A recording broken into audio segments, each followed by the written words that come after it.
Hello and welcome to day 4 of the Esther Challenge. We're going to be going over chapter 4 in the book of Esther. If you haven't read the book of Esther before, or you have, it's basically just a bunch of us people going over the book of Esther, telling each other what stuck out to us, or what we found interesting, and it's going to be good times. So let's just get into the book of Esther. Let's go, chapter 4. Starts off with after Mordecai found out that the Jews are going to be killed in 11 months, he basically goes into a state of mourning. Him and all the other Jews, they go into a state of mourning. They rip their clothes, they throw on sackcloth, they throw ashes on their heads, and they just start to weep for their coming destruction. And a couple of the servants go tell Esther about this, that Mordecai's really upset. So she goes to find out.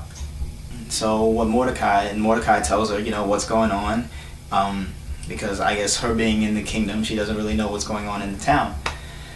And so after she finds out why he's upset, she decides to send some clothes, for him to wear. But he rejects the clothes. He doesn't want to wear them, and he sends her a copy of the law and makes a request that she goes to the king and appeals for them to not be destroyed, for them to be saved. And Esther replies that she can't do that because the only way that you can go see the king is if he asks for you first. If you go to the king without him summoning you, the penalty is death. So she was worried about her life. And Mordecai replies that if you don't save us, this is your chance.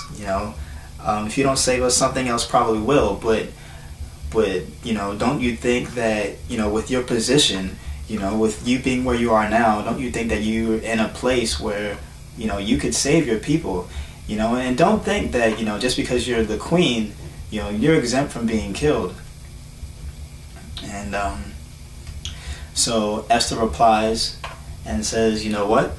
At the risk of my own life, I'm going to approach the king, even though I'm not summoned, and even if I die, I die.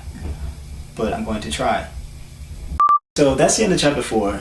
Here's some things that I found interesting. The first being is that I like the concept of mourning. Mourning, it helps you overcome. It puts you in a state where God looks down upon you, and he doesn't like his people to be in mourning. And when people cast their cares out, he comes down to rescue them. And back in the Old Testament, they mourned like there was no tomorrow. The stuff that we do now, like fasting and going into like prayer for hours and hours, like that's like nothing. These people like rip their clothes. Can you imagine going into a state of mourning and like fasting and like ripping your clothes? Like you can't, like you don't have, thanks be to God, like you don't have to do that now, but I don't know, just think about that. I like the concept of just mourning altogether, to like overcome sin or to overcome obstacles in your life,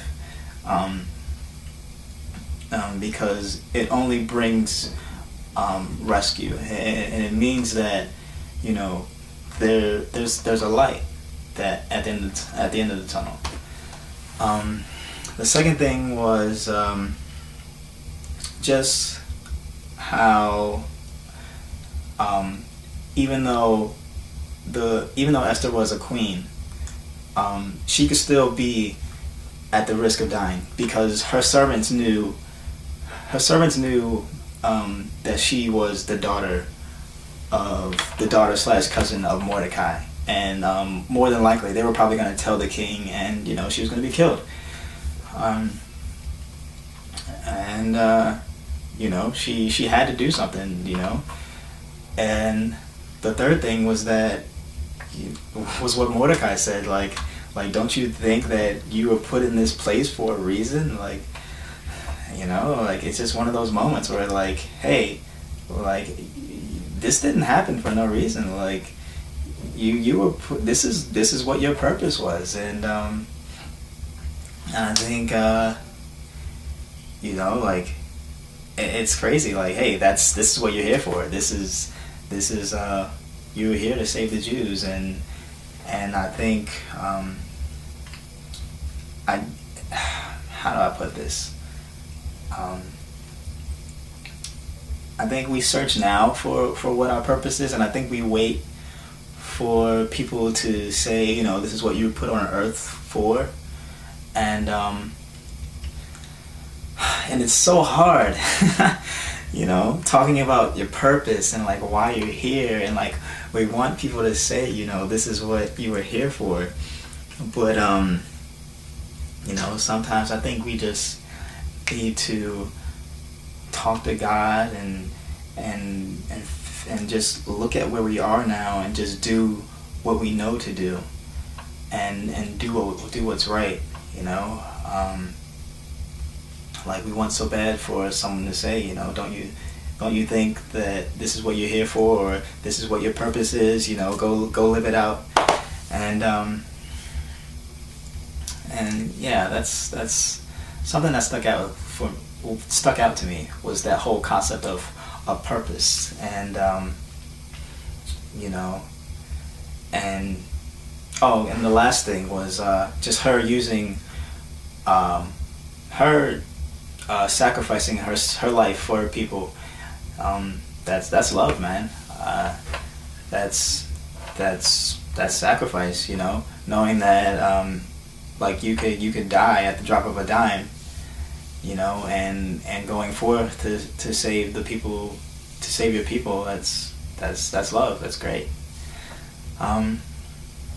So those four things is what stuck out to me. I like to hear what you found interesting. So please just write it down in the comments below. I think it was a really great chapter. Chapter 5 is going to be awesome, because she's about to go to the king. So we're going to find out what happens, like whether she dies or not.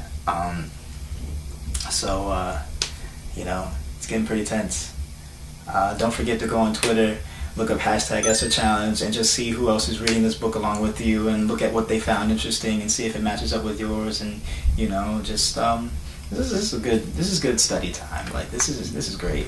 Go on and just read Esther. If you haven't read it, just go. It's a really short book. The chapters are really short. It's not going to take you long to read. This is great.